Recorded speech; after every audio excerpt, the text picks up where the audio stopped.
Hello student, मैं नम्रता शाही समर्थ ज्योति से आज आपके लिए लेके आई हूँ हिंदी की exercise worksheet by Namrata Shahi class 2nd to 5th। जैसा कि मैं जो आज आपके लिए एक्सरसाइज वर्कशीट लेके आई हूँ वो क्लास 2 से लेके 5 तक के लिए है।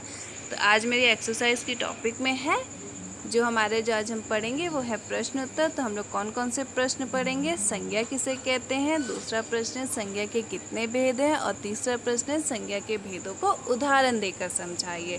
तो आज हम लोग जो पढ़ेंगे वो है,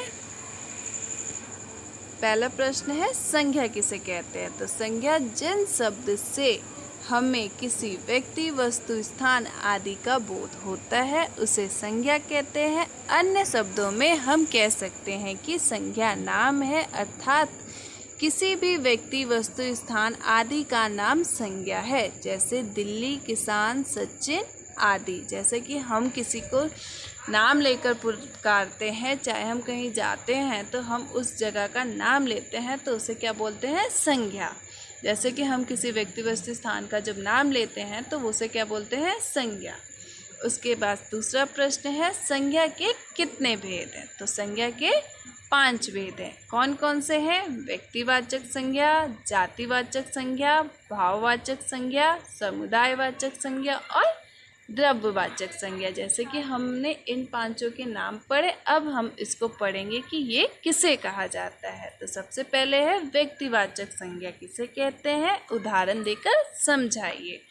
तो उत्तर में है जिन संज्ञा शब्द से किसी विशेष व्यक्ति, वस्तु, स्थान आदि का बोध होता है उसे व्यक्तिवाचक संज्ञा कहते हैं। जैसे लुधियाना, भारत, अमेरिका आदि।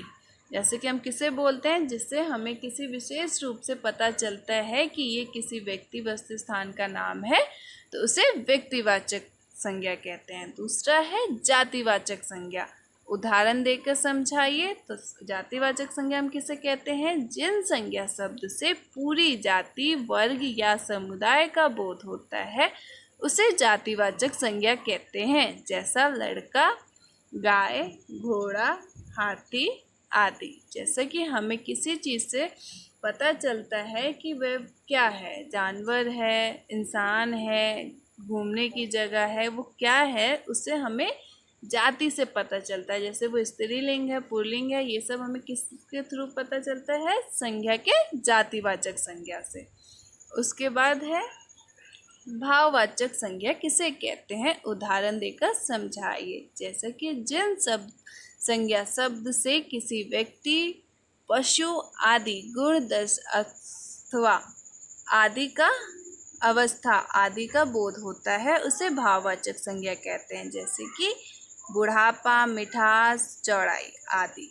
फिर एक बार देखिए, जिन संज्ञा शब्द से किसी व्यक्ति, पशु आदि गुण, दशा, अवस्था आदि का बोध होता है उसे भाववाचक संज्ञा कहते हैं। जैसे हमें किसी का पता चलता है कि वो बूढ़ा हो गया है, कि वो मीठा है, तो वो चौड़ाई में कैसा है, लंबाई में कैसा है, तो ये हमें किस संज्ञा के भाव से पता चलता है? किसी के हम भाव से पता करते हैं तो ये भाववाचक संज्ञा में आता है। उसके बाद है समुदायवाचक संज्ञा किसे कहते हैं, उदाहरण देके समझाइए। तो जिन संज्ञा शब्द से किसी व्यक्ति, पशु आदि के समूह आदि का बोध होता है उसे समुदायवाचक संज्ञा कहते हैं। जैसा सभा, कक्षा, मेला आदि। जैसे कि जहाँ जो भीड़ होती है और हम वहाँ पे कुछ करते हैं और हम सोचते हैं कि यहाँ पे क्या हो रहा है, तो उसको क्या बोलते हैं? समुदायवाचक। जैसे कि जहाँ एक ग्रुप बनाकर लोग बैठते हैं तो वहाँ पे होता है ना, कहीं भाषण होता है, कहीं कोई कार्यक्रम होता है, तो हमें पता चलता है कि वहाँ पे शादी हो रही है, वहाँ पे भाषण चल रहा है, मेला लगा है, ये क्लास है, तो वो हमें किस संज्ञा के रूप में पता चलता है? समुदायवाचक संज्ञा के रूप में पता चलता है। तो आज हम लोगों ने क्या क्या पढ़ा? तो पहले हमने पढ़ा संज्ञा किसे कहते हैं, संज्ञा के कितने भेद हैं, संज्ञा के भेदों को समझाइए। तो संज्ञा के 5 भेद हैं। कौन कौन से हैं? व्यक्तिवाचक संज्ञा, जातिवाचक संज्ञा, भाववाचक संज्ञा, समुदायवाचक संज्ञा और द्रव्यवाचक संज्ञा। तो द्रव्यवाचक संज्ञा हम किसे कहते हैं? जिस संज्ञा शब्द से किसी द्रव का बोध होता है उसे द्रव्यवाचक संज्ञा कहते हैं। जैसे कि दूध, तेल, पानी, चावल आदि।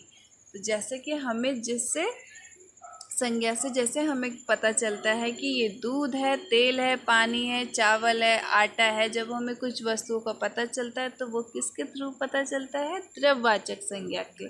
तो आज हमने पढ़ा संज्ञा के किसे कहते हैं, संज्ञा के कितने प्रकार होते हैं, संज्ञा के भेदों को समझाइए।